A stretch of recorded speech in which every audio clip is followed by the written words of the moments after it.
हाँ भाई। हमने चुंबक के अंदर क्या पढ़ा था लास्ट? चुंबकशीलता, चुंबकीय बल का नियम, यहीं तक पढ़ा था ना? हाँ, शब्दावली चल रही थी भाई।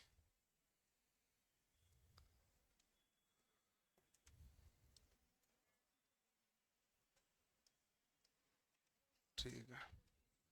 अब देखो कि अपना सिंपल सवाल है। चुंबकीय बल का नियम है जो F बराबर म्यू सॉरी म्यू नॉट या म्यू अपॉन 4 पाई गुणा m1 × m2 बटा r²। ठीक। क्या चुंबकीय बल का आकर्षण या प्रतिकर्षण बल जो है वो चुंबक के द्रव्यमान पर निर्भर करता है या नहीं करता है?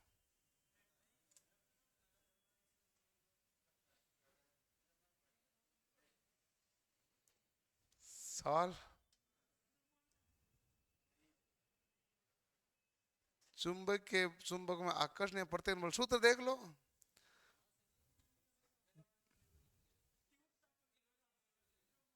तीव्रता पर करेगा, बस ये ध्यान रखना। m1 और m2 क्या है हमारे पास? तीव्रता है, ये हमारे पास द्रव्यमान नहीं है। ठीक है। ओके। अगला हमारे पास 8 नंबर तक पॉइंट तक हमने लिख लिए थे। 9 नंबर पॉइंट हम लिखते आगे, है ना? अगला हमारे पास है, एक होता है अपशिष्ट चुंबकत्व।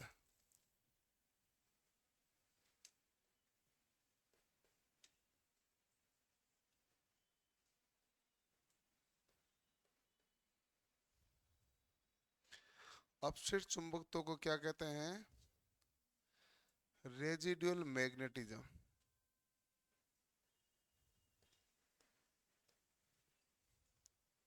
क्या होता है भाई ये?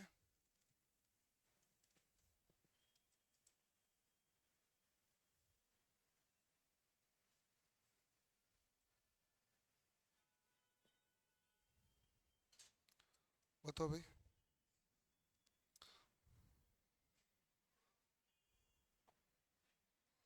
अपशिष्ट चुंबकत्व क्या होता है?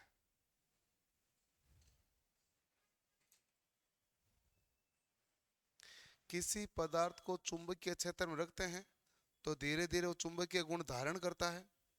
जब उस पदार्थ को चुंबकीय क्षेत्र से हटा लेते हैं, फिर भी जो चुंबकीय गुण शेष बच जाते हैं वो हमारे पास अपशिष्ट चुंबकत्व पदार्थ कहलाते हैं। जैसे मान लो कि कोई भी पदार्थ को चुंबकीय क्षेत्र में रखा, वो प्रबल चुंबक हो गया, यानी मजबूत चुंबक बन गया। लेकिन जब बाहर हटाया तो उसमें 90% चुंबक तो है जो खत्म हो गया, लेकिन कितना परसेंट बचा? 10% ही। जो चुंबक तो बचा है वही हमारे पास क्या कहला रहा है? रेजिडुअल मैग्नेटिज्म, यानी अपशिष्ट चुंबकत्व। तुम पीछे आ जाओ, वो पीछे वाला आगे आ जाओ। तुझे तो पहले ही कहा हुआ ना। हाँ, जिसको कहा हुआ वो वही सीट सीट पर बैठा है। उसको उसको फिक्स सीट की गई थी। तो भले कहीं बैठा भी, जब तक नहीं पकड़ा जाए। तो इतने दिन बाद आया है? कल भी आया था, नजर में नहीं आया तू। अब इधर ही रहना तू।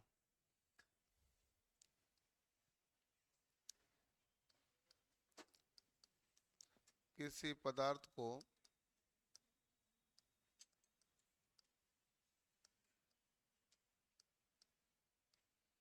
चुंबकीय क्षेत्र में रखने पर वह चुंबकीय गुणों को धारण करता है। चुंबकीय गुणों को धारण करता है तथा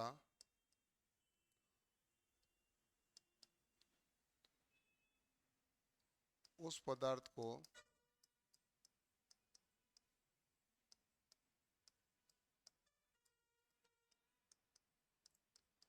चुंबकीय क्षेत्र से हटा लेने पर भी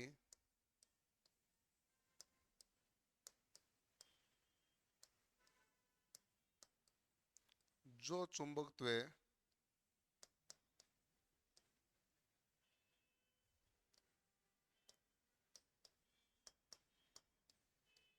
शेष बच जाता है, किसी पदार्थ को चुंबकीय क्षेत्र रखने पर वो चुंबकीय गुणों को धारण करता है तथा उस पदार्थ को चुंबकीय क्षेत्र से हटा लेने पर भी जो चुंबकत्व शेष बच जाता है उसे अवशिष्ट चुंबकत्व कहते हैं।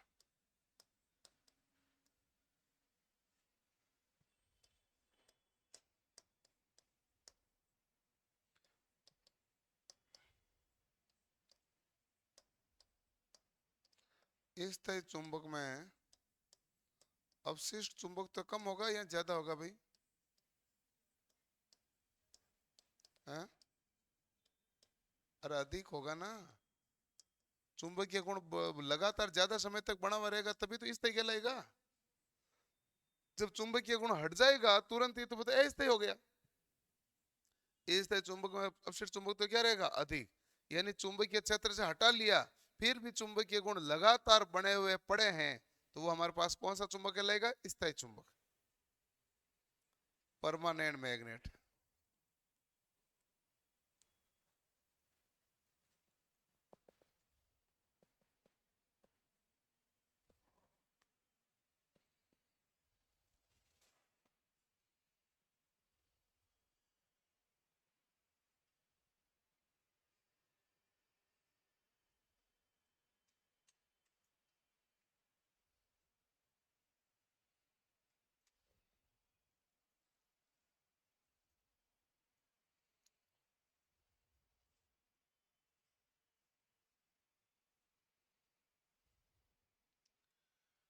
टेक्नीशियन का पेपर एलपी से आसान आ रहा है क्या?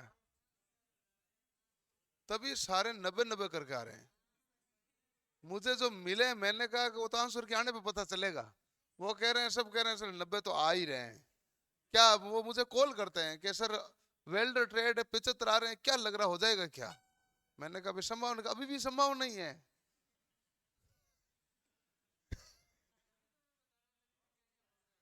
हाँ, तो मैं पहली बार ऐसा हुआ कि सारे 80 से नीचे तो कम ही चल रहे हैं।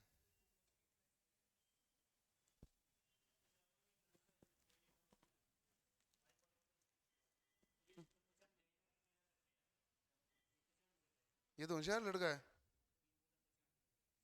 कर सकता है। ये तो अपने आगे आगे वाली सीट में बैठता था। शाम को बताएंगे जय में, वीडियो बनाएंगे। हाँ, नहीं आराम से उसका एनालिसिस करेंगे। जय के एनालिसिस फिर भी टेक्नीशियन का तो वैसे भी नहीं कर पाएंगे।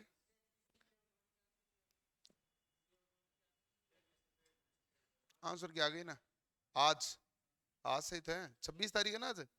आज से। हाँ।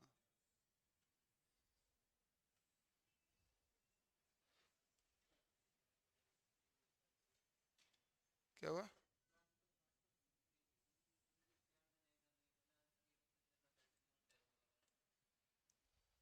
कभी भी आ जाएगी भाई।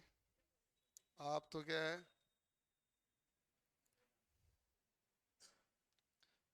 लिख लिया?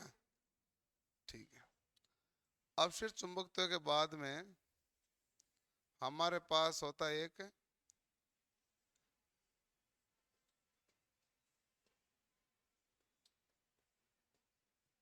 रिटेंटिविटी। इसे क्या बोलते हो? धारणा शक्ति।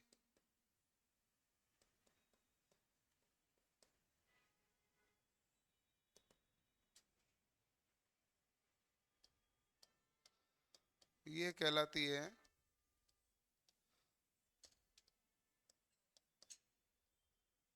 अवशिष्ट चुंबकत्व को धारण करने की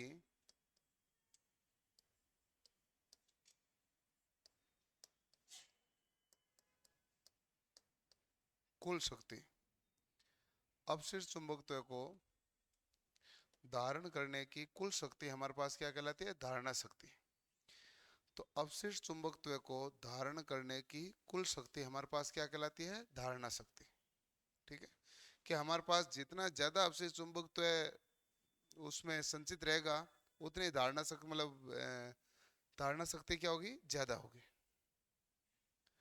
और एक होता है निग्रहिता बल।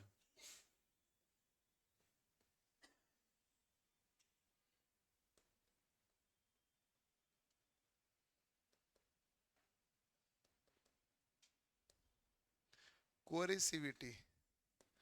निग्रहिता बल होता है कि हमारे पास अपशिष्ट चुंबकत्व को हटाने के लिए लगाए जाने वाला बल। भाई जो चुंबकीय गुण धारण रह गए, हम चाहते हैं कि इसमें कोई भी चुंबकीय गुण नहीं रहना चाहिए, तो जो पहले चुंबकीय गुण धारण करके रह गए ना, उनको हटाने के लिए जो बल लगेगा उसे हम क्या कहेंगे, निग्रहिता बल यानी कोरेसिविटी।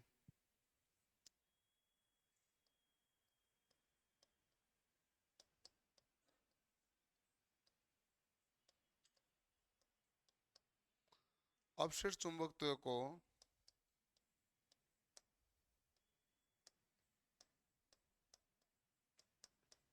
हटाने के लिए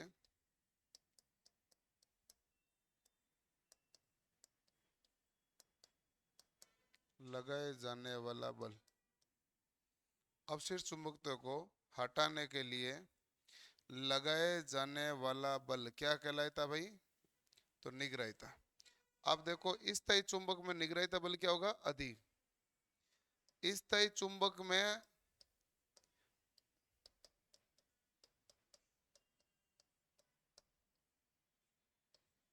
निग्रहिता बल क्या होता है, अधिक। और अस्थायी चुंबक में निग्रहिता बल क्या होता है, कम।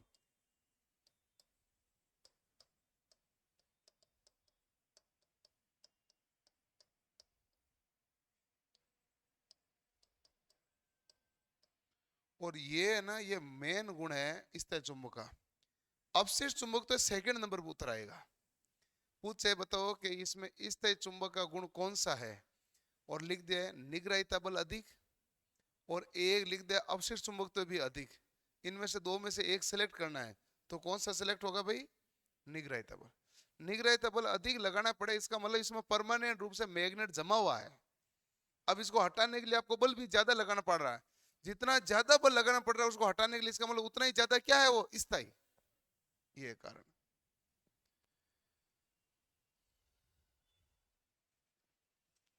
वॉइस लो है, लो भाई, वॉइस बढ़ गई। तुम सही करो उधर से, उधर से सही करो, वहां से नहीं, यहां से।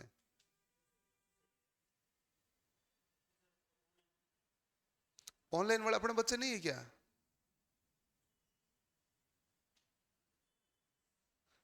एम्पलीफायर में करो।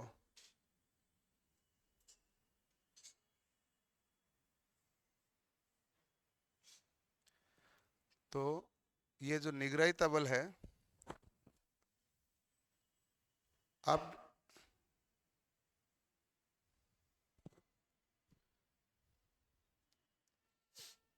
हाँ अब ठीक है, ठीक ठीक ठीक ठीक, ठीक है। आ रही ना भाई आवाज पीछे, नहीं आ रही, थोड़ी सी बढ़ा तो। ओके। हाँ भाई, ज्यादा हो रही है।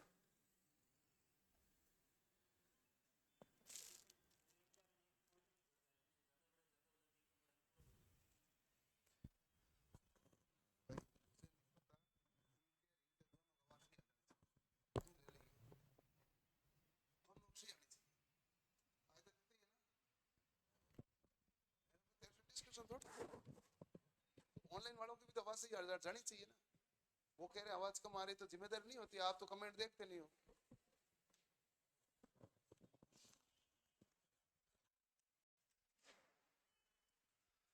हाँ भाई, लिख लिया। अगला है हमारे पास 12 नंबर पॉइंट। 12 नंबर पॉइंट हमारे पास क्या है, कि एक तो निग्रहिता बल के बारे में हमने देख लिया, और अपशिष्ट चुंबकत्व के बारे में देख लिया, रिटेंटिविटी के बारे में देख लिया। इसके बाद में एक बचा हुआ है चुंबकीय संतृप्तता, मैग्नेटिक सेचुरेशन।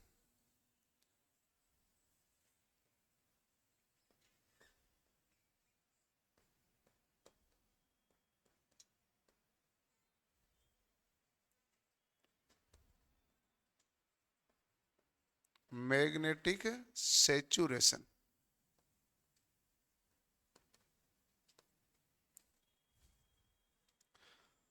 चुंबकीय संतृप्तता किसे कहते हैं?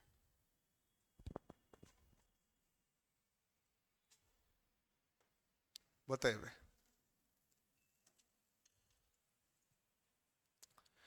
आप कहेंगे किसी पदार्थ में विद्युत धारा बढ़ी, विद्युत धारा बढ़ाओगे तो चुंबकीय गुण क्या होंगे? बढ़ेंगे। आपने विद्युत धारा थोड़ी और बढ़ाई, चुंबकीय गुण और बढ़े, विद्युत धारा और बढ़े, चुंबकीय गुण और बढ़े। लेकिन एक बिंदु ऐसा आएगा जहां पर विद्युत धारा कितनी भी बढ़ो लेकिन चुंबकीय क्षेत्र में कोई वृद्धि नहीं होगी, उसे आप कहते हैं मैग्नेटिक सेचुरेशन। उसे हम क्या कहते हैं भाई? उसे कहते हैं मैग्नेटिक सेचुरेशन। क्लियर है? चलो अब देखो कि मैग्नेटिक सेचुरेशन में कोई एग्जांपल बताओ। मैग्नेटिक सेचुरेशन जैसे मान लो आप ये समझो कि आप पढ़ना शुरू किया, आपके नंबर आए 20, फिर और पढ़ा नंबर आए 30, और पढ़ा नंबर आए 40, और पढ़ा नंबर आए 50, फिर और पढ़ा फिर भी नंबर आए 50, फिर और पढ़ा फिर भी नंबर आए 50, फिर और पढ़ा फिर भी नंबर आए 50। इसे हम क्या कहते हैं? कहते हैं सेचुरेशन आ चुका है। पीक मतलब क्या है? सेचुरेशन ही रहे। इससे कहते हैं विशेष रूप से, शुद्ध रूप से सेचुरेशन। ठीक है, चलो चुंबकीय संतृप्तता किसे कहते हैं? तो आप कहेंगे हमारे पास किसी कुंडली में या किसी चुंबक में विद्युत धारा बढ़ाने पर उसके चुंबकीय गुण में वृद्धि होती है, और एक बिंदु ऐसा आता है जहां पर विद्युत धारा कितनी भी बढ़ा दो लेकिन चुंबकीय गुण स्थिर हो जाते हैं, उसे हम क्या कहते हैं? चुंबकीय संतृप्तता। विद्युत धारा क्षेत्र में विद्युत धारा के कारण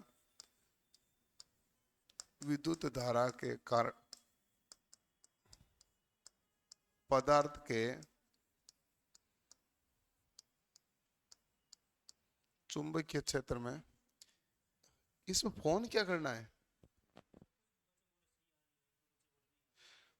तू बताना, तू यहाँ बैठा है। ये ऐसा होता है कि जो बीच वाले लाइन चल रही है ना, मैं बोलता हूँ तो ये लास्ट वाले पॉइंट तक जाती है ना, तब आवाज बराबर से आती है सबका ही, और बीच तक रुक के चली जाती है तो कम आ रही है। ये यहाँ से पता चलता है, मोबाइल लेके थोड़ी पता चलता है। तुम्हारे सामने सिस्टम पड़ा ना। अब बता, कम आ रही है कि ज्यादा आ रही है? ज्यादा नहीं है ना, तो फिर कर सही।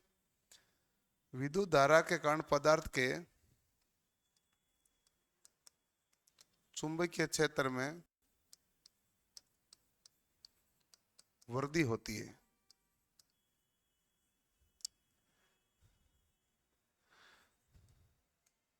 विद्युत धारा का को लगातार बढ़ाने पर वह बिंदु जहां से चुंबकीय क्षेत्र स्थिर हो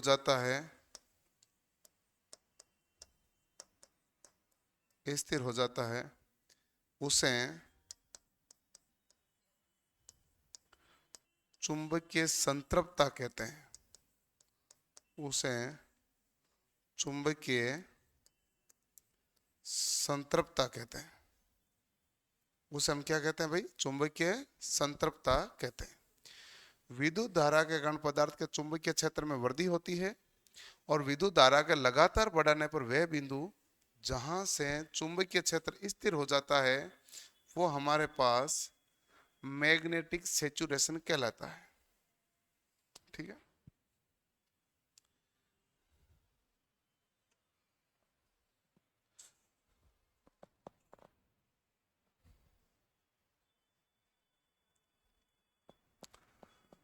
चुंबकीय संतृप्तता के बाद में एक होता है चुंबकीय लीकेज, एक होता लिंकेज, एक होता लीकेज। फर्क है क्या?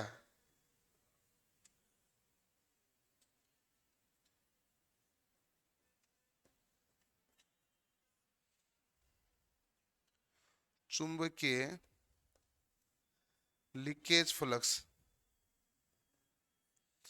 इसको तो मैं सिंपल भाषा में समझा दूं कि कोई भी कोइल में विद्युत धारा प्रवाह हुआ तो कोइल के चारों ओर चुंबकीय क्षेत्र बनेगा कि नहीं बनेगा? बनेगा। जो टोटल चुंबकीय क्षेत्र बना उनमें से कुछ चुंबकीय क्षेत्र तो उपयोगी है और जो नष्ट हुआ ना वो हमारे पास क्या कहलाएगा? चुंबकीय लीकेज। यदि मान लो हमारे पास चुंबकीय फ्लक्स है वो 5 वेबर बना तो 5 का 5 तो काम आया नहीं, 4 वेबर काम आया, 4.5 वेबर काम आया। जो 0.5 वेबर है वो हमारे पास क्या है? लीकेज है। तो ये हमारे पास है कुल फ्लक्स,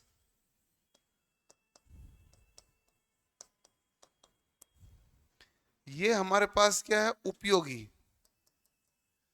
और उपयोगी फ्लक्स का दूसरा नाम होता है लिंकेज, और ये है लीकेज। दोनों अलग अलग है। लिंकेज और लीकेज अलग अलग होते हैं। लीकेज यानी कि सरण, रिसाव। लिंकेज का मतलब होता है लिंक हुआ, यानी कि एक में चुंबकीय फ्लक्स उत्पन्न हुआ, वो दूसरे कुंडली को क्या हुआ? काटा, तभी तो लिंक हुआ ना। तो लिंक होता है वो लिंकेज है। लिंकेज होता है वो मुख्य फ्लक्स होता है। ये उपयोगी फ्लक्स क्या है? मुख्य फ्लक्स है। और ये हमारे पास है लीकेज। लीकेज में और लिंकेज में फर्क होता है।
हो गया भाई?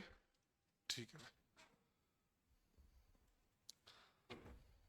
और तो हमारे पास बेसिकली कोई मेरे हिसाब से टर्म तो बची नहीं है, सारी टर्म तो आ गई बेसिक बेसिक रूप से। तो अब हम विद्युत चुंबक के बारे में देख लेते हैं। विद्युत चुंबक क्या होती है और क्या कार्य करती है। विद्युत चुंबक है ना, इलेक्ट्रोमैग्नेटिक है। तो विद्युत चुंबक की सर्वप्रथम व्याख्या किसने की है? ओरेस्टेड ने।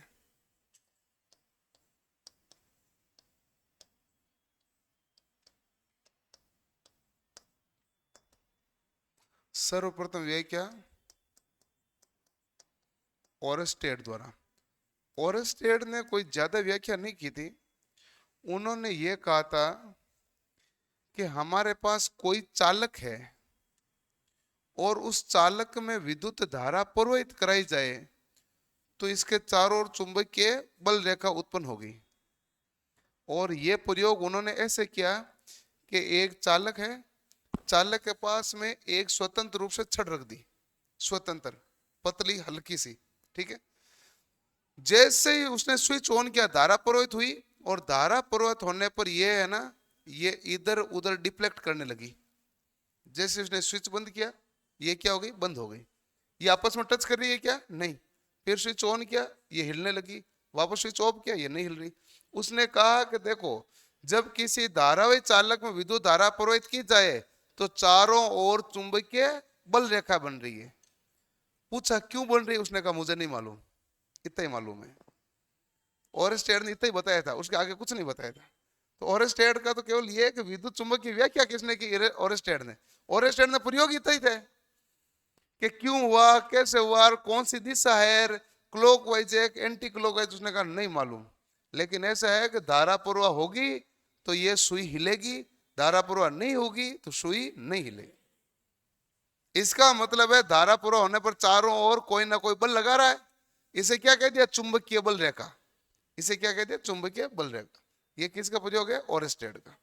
करो नोट।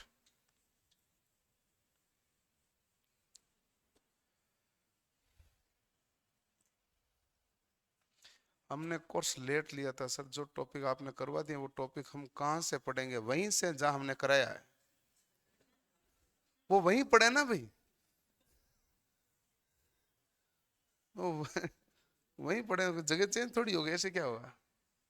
जो हमने करा दिया टॉपिक वहीं सब्जेक्ट में वहीं पढ़े हैं। सिस्टमेटिक ही पढ़े रहते हैं, इधर उधर थोड़ी होते हैं, एकदम सिस्टमेटिक होते हैं, इतना कोई तकलीफ आता नहीं है। 1 तारीख से नए टेस्ट शुरू करेंगे, बाईलैंग्वेज करेंगे, नए टेस्ट शुरू करेंगे जिसमें थोड़े नए क्वेश्चन के साथ में, ताकि आप प्रैक्टिस कर सकें थोड़ा ध्यान से। क्योंकि आपके भी तो वही रहता है ना कि कोई सवाल मिले तो प्रैक्टिस करो, करोगे कैसे? है कि नहीं? ये मामला है।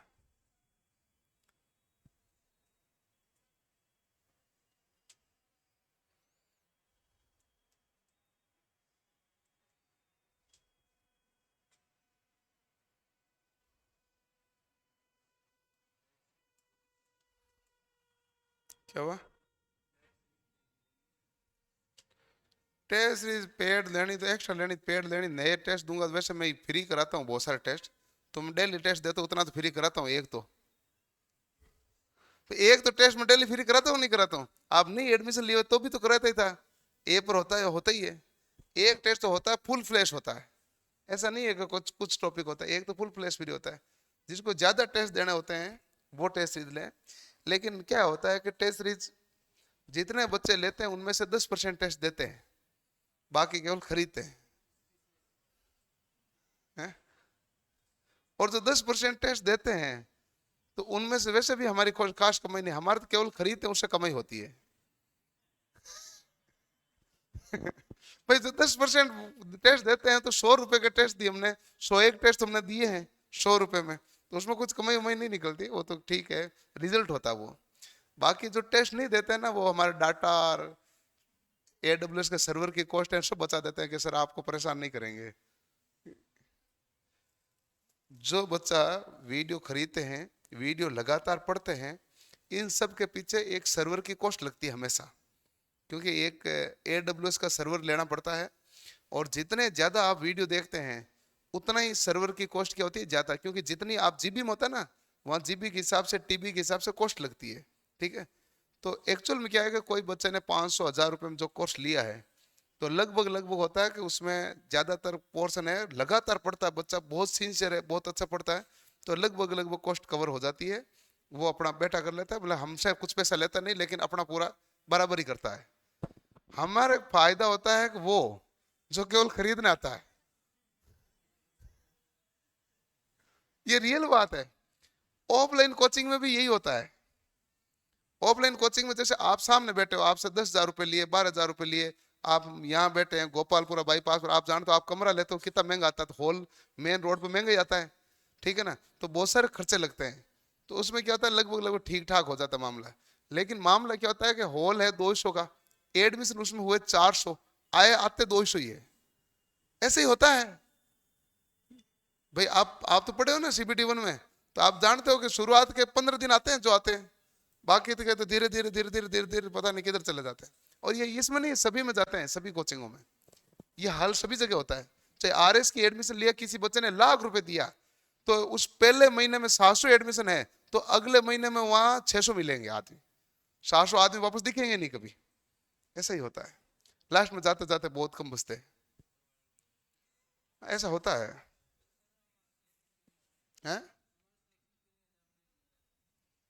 तुम्हारा सिलेक्शन तो तुम तो बेफालतू का टेंशन लेके घूमते हो। तुम्हें मैंने बहुत पहले कहा था, आज से 4 महीने पहले नहीं कहा था? मैंने कही थी टेंशन मत ले, केवल पढ़ाई करने ध्यान दे। टेंशन लेने से अपने जीवन में कुछ होना नहीं है। स्टूडेंट है ना, टेंशन लेने से क्या होता है? अपना जीवन केवल इतना ही होता है कि जो दिया गया उसको पढ़ना है, बस बात खत्म हो गई। तू तो तनाव लेके घूमता रहता है। अब टेंशन में क्या सवाल थोड़ी हो जाते हैं ज्यादा। मैंने आपको कहा भी था टेंशन ज्यादा मत लो। टेंशन टेंशन में क्या होता है कि आप आपकी अच्छी खासी पढ़ाई की हुई है, बहुत अच्छे से आप एग्जाम हॉल में गए, पेपर देखा, आप एकदम से घबरा गए, तो भी पेपर में फेल हो जाते हैं। सब कुछ होते हुए भी गड़बड़ हो जाता है। तो ये यही बहुत सारा मामला होता है। तो आप तो हर दिन प्रेशर ले रहे हो, तो दो दिक्कत है, इतना लेना नहीं होता है। कॉन्फिडेंस बहुत अच्छी चीज है। अंडर कॉन्फिडेंस और ओवर कॉन्फिडेंस दोनों खराब है। एक होता है मैं कर लूंगा, कोई दिक्कत नहीं, वो ओवर कॉन्फिडेंस भी गड़बड़ है। एक अंडर कॉन्फिडेंस बहुत गड़बड़ होता है कि वो प्रेशर में रहता है, पता नहीं होगा ही नहीं होगा कि नहीं होगा। एक होता है कि पेपर होने दो, हो जाएगा, वो सबसे अच्छा है, और वो लगातार मेहनत के साथ रहता ही है। तो इतना तो टेंशन मत ले, सवाल कर तुम।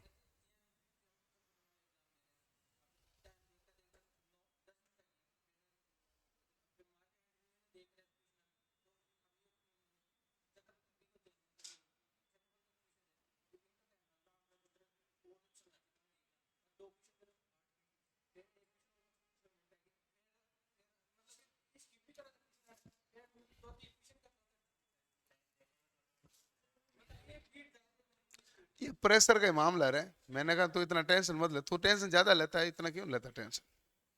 इतना आप लगातार टेस्ट देते हो, प्रैक्टिस करते हो आपने, तो फिर इतना टाइम देखने की जरूरत ही नहीं पड़ती। आपको टाइम है जो 10-15 मिनट बाद देख लेते हैं कितना टाइम हुआ कि नहीं हुआ, तो और इतना तजुर्बा हो जाता है। जैसे मान लो ऐसे थोड़ी होता है, आप बाइक चलाना जानते हैं, हाँ, तो जो मोड़ आती है तो आप ऐसे सोचते थोड़ी मोड़ना है, लेकिन हाथ अपना आप ही मोड़ देते हैं, ठीक है ना। नहीं, जिसको बाइक चलाने थे हाथ अपना आप ही मोड़ते हैं। फिर आप सोचते हो मैं सीधे रखूंगा तो भी मोड़ ही देते हैं वो, ठीक है ना। आप गियर चेंज करते हो तो अपना आप सिंक्रोनाइज बैठ जाता है, आप क्लच दबाते हो, गियर लगा देते हो, ब्रेक ब्रेक ब्रेक, सारा सिंक्रोनाइज मेथड है। आप उस काम को सोचते हो थोड़ी करो, आप किसी से बातें करते हो भी तो गियर आराम से चेंज कर रहे हो, है कि नहीं। तो वो होता है प्रैक्टिस के कारण। तो आपको भी प्रैक्टिस करने के ऑटोमेटिक सिंक्रोनाइज हो जाता है। इतना टाइम बार बार देखेंगे थोड़ी होगा। जैसे आपने पहली बार गाड़ी सीखी है कि गियर चेंज करो, आप गियर की तरफ देखे, तब उन्होंने कहा ऊपर देख सामने, इधर देख मत, कहा कि नहीं कहा। वो बड़ा ही मामला इधर होता है, और कोई अलग थोड़ी ना है। वो बड़ा ही तो मामला है, और क्या अलग है।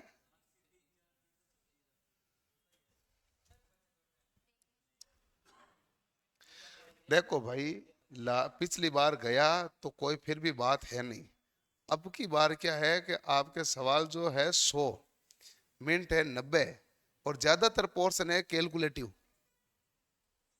थ्योरी है कहाँ, है कि नहीं, थ्योरी है कहाँ। इसलिए ध्यान रखना है।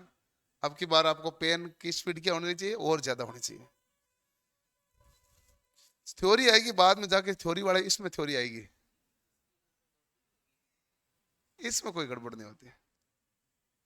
इसमें तो वो हो जाता है, यदि आपका सीबीटी वन पार्ट ए गड़बड़ हो जाता ना, तो बैठा बैठा लगता है ए में तो नंबर आएंगे नहीं, बी दे के क्या करूंगा, ये बी में है, भाई है कि नहीं है। तो ऐसा ऐसा तो क्या वो प्रेशर के कारण आ जाता है, तो ऐसा लेना नहीं चाहिए प्रेशर इतना। बाकी ऐसे ए बी मोर तो क्या आता है, यही आता है। बीच में बाहर तो चढ़ने देते नहीं है। 2.5 घंटे बैठा के तो वहीं रखते हैं लगातार ही।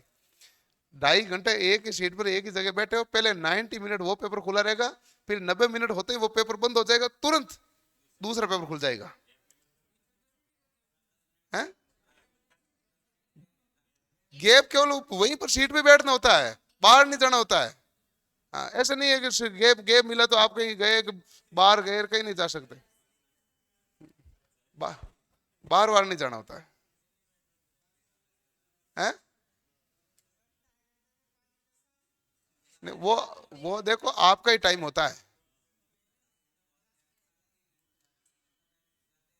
नहीं नहीं, तो उसमें पहले पहले जाके पहले पानी पेशाब करो ना, उसमें क्या दिक्कत है। हाँ, तो फिर एग्जाम देना कैंसिल कर दो।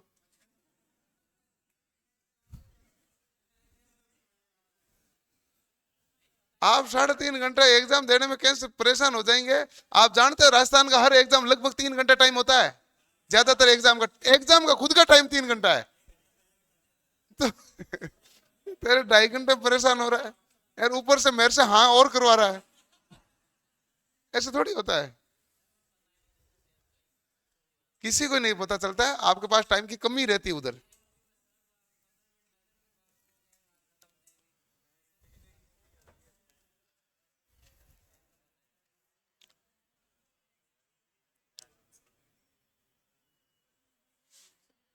धारावाही चालक में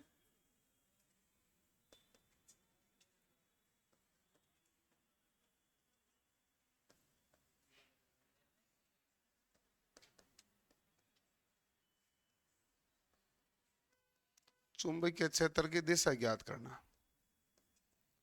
देखो कि एमपी लाइनमैन दो, टेक्निकल हेल्पर दो, यूपीपीसीएल दो। यूपीपीसीएल में 3 घंटा होता है, मतलब 2.5 घंटा, तो 2.5 घंटा होता है शायद तक। पहले 30 मिनट हो जाता है वो कंप्यूटर वाला पेपर, और उसके बाद हो जाता है 2 घंटा वो। तो टाइम तो टाइम पता चलता भी नहीं, सही बात तो ये है।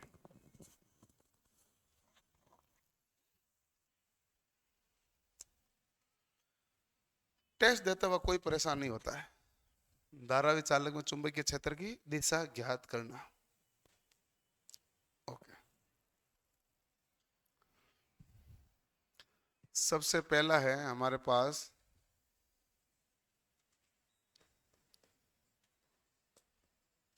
दाएं हाथ के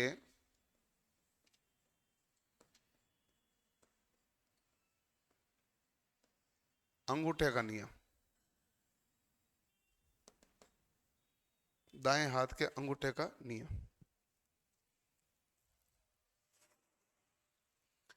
क्या होता है भाई? कि आप किसी धारावाही चालक है ये, इसको दाएं हाथ में इस प्रकार पकड़ो कि अंगूठा विद्युत धारा की दिशा में हो, तो अंगुलियों का घुमाव क्या बताएगा भाई? चुंबकीय बल रेखा की दिशा। तो लिखो, दाएं हाथ में धारावाही चालक को, दाएं हाथ में धारावाही चालक को, धारावाही चालक को इस प्रकार पकड़ा जाए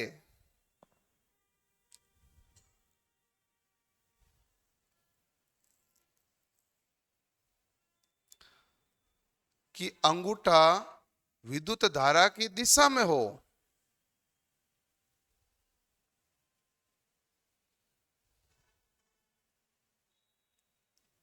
तो अंगुलियों का घुमाव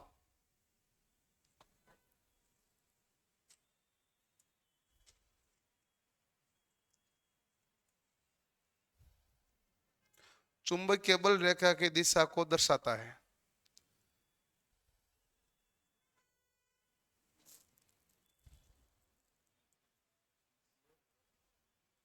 तो अंगुलियों का घुमाव चुंबकीय बल रेखा की दिशा को दर्शाता है।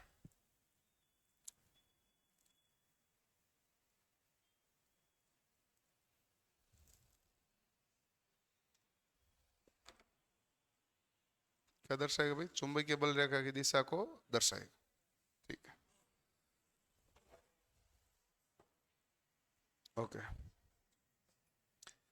अब हमारे पास आता है दूसरा नियम, मैक्सवेल का क्रोक स्क्रू का नियम।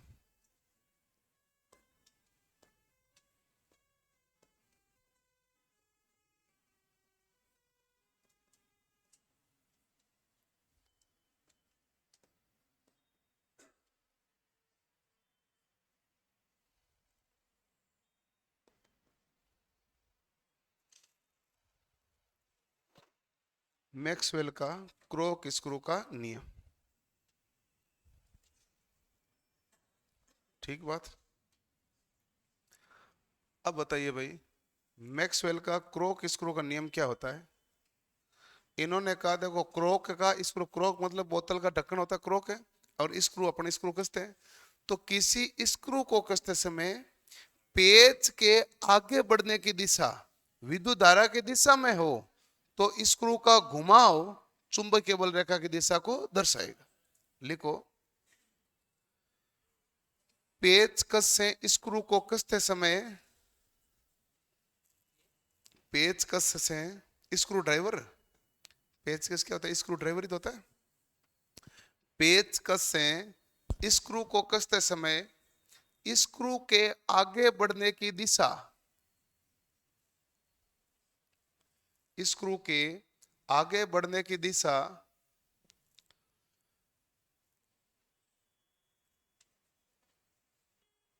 विद्युत धारा की दिशा में हो, विद्युत धारा की दिशा में हो,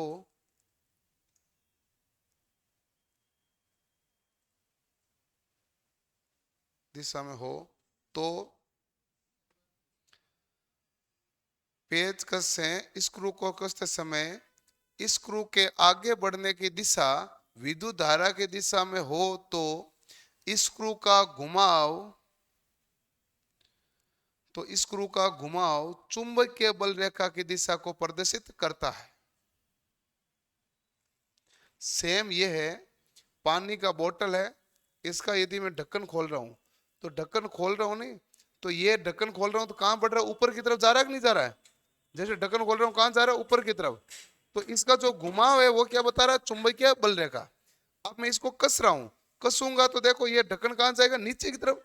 तो इसका घुमाव की दिशा क्या होगी भाई, चेंज होगी कि नहीं होगी। बस ये कह रहा है, जो घुमाव की दिशा होगी वही चुंबकीय बल रेखा की दिशा होगी। ओके,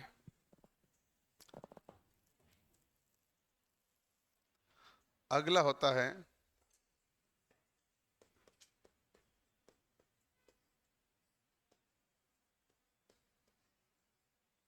धारावाही कुंडली में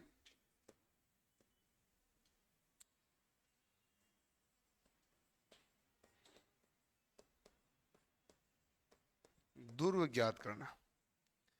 अगला क्या भाई, धारावाही कुंडली में ध्रुव ज्ञात करना। ठीक है, धारावाही कुंडली में ध्रुव ज्ञात करोगे तो क्या होगा भाई, बताओ भाई। धारावाही कुंडली में ध्रुव ज्ञात करना, पहला नियम है हेलिक्स का नियम।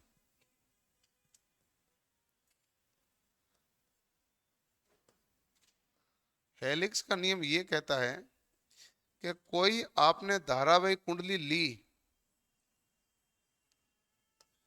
धारावाही कुंडली को दाएं हाथ में इस प्रकार पकड़े, दाएं हाथ में इस प्रकार पकड़े कि जो अंगुलियां है विद्युत धारा की दिशा को इंगित करती है, तो अंगूठा किसको बताएगा, उत्तरी ध्रुव। तो यहां पर अपन हाथ से पकड़ेंगे तो यहां पर अंगूठा क्या बताएगा, उत्तरी ध्रुव को। तो हेलिक्स का नियम है पहला, लिखो भाई।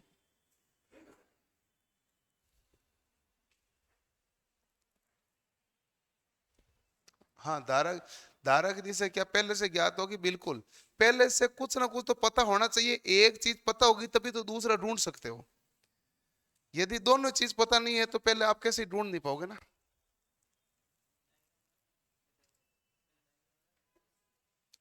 इसमें डायग्राम कुछ नहीं, तो समझाने के लिए बनाया मैंने। तो लिखो,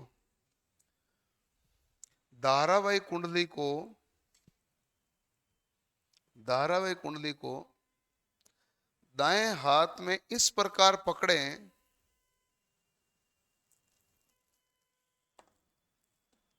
दाएं हाथ में इस प्रकार पकड़े कि अंगूठा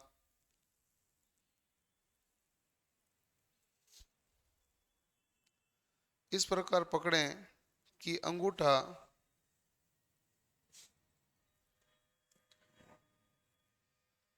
अंगूठा सॉरी, इस प्रकार पकड़े कि अंगुलियां धारा की दिशा में हो, तो अंगुलियों का घुमाव धारा प्रवाहित की दिशा को दर्शाता हो। अंगुलियों का घुमाव इस प्रकार पकड़े कि अंगुलियों का घुमाव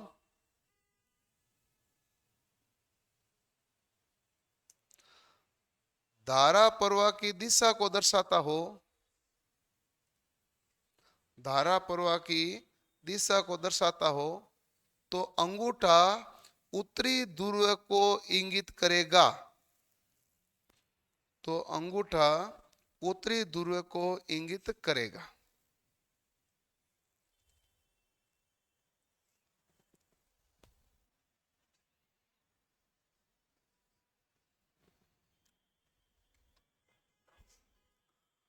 पहला नियम हमारे पास हेलिक्स का नियम है, और दूसरा नियम हमारे पास कौन सा है हेलिक्स के बाद में है, सिरे का नियम, जिसे कहते हैं एंड रूल।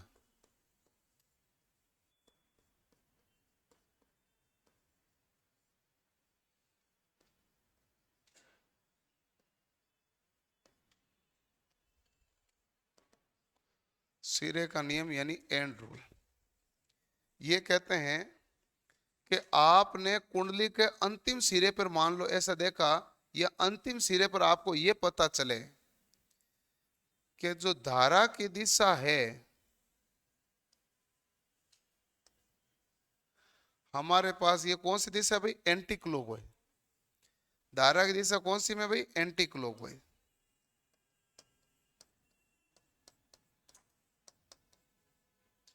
एंटी क्लॉकवाइज यानी वामावर्त है। वामावर्ती कहते हैं, वामावर्त है। तो ये कौन सा ध्रुव बताएगा भाई? उत्तरी ध्रुव। मैंने आपको याद करने के लिए एन से देख लो, तीर का निशान समझ लो। दूसरा है, यदि अंतिम सिरे को आप देखते हैं और अंतिम सिरा ऐसे है,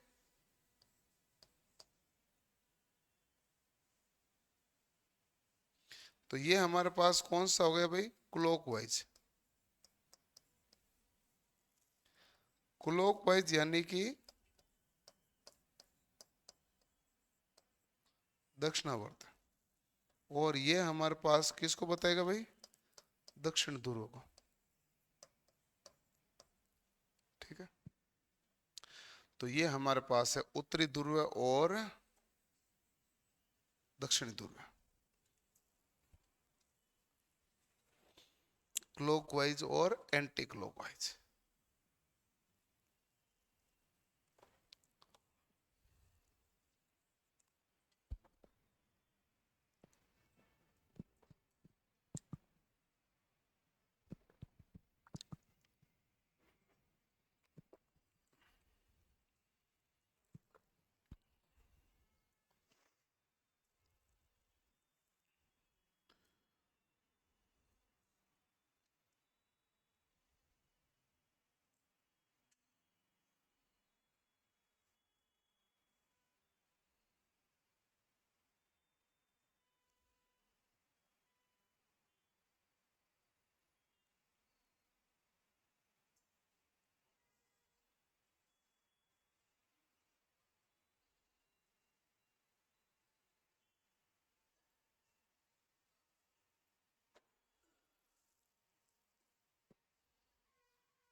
क्लियर भाई? चलो, तो एक तो होता है हेलिक्स का नियम, और दूसरा कौन सा नियम है भाई? सिरे का नियम। तो एक है हेलिक्स का नियम, दूसरा है सिरे का नियम। ओके, यहां तक कोई तकलीफ नहीं है? ओके, अब आपके पास ये तो ध्रुव की दिशा वगैरह ज्ञात करना है। अभी हमारे पास इसमें फेराडे के नियम, फ्लेमिंग के नियम और गतिक विद्युत वाहक बल वगैरह सब बाकी है, और कल हम पढ़ेंगे उसको। कल इस चैप्टर को पूरा करेंगे, ठीक है? कल ये चैप्टर पूरा हो जाए, कल लगभग बच्चों का कल तक एग्जाम हो ही जाएगा मेरे हिसाब से। चलो फिर 30 तारीख तक ऐसे ही चलेंगे अपन।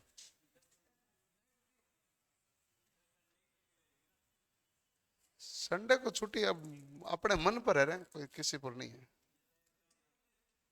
उसे कोई फर्क नहीं पड़ता।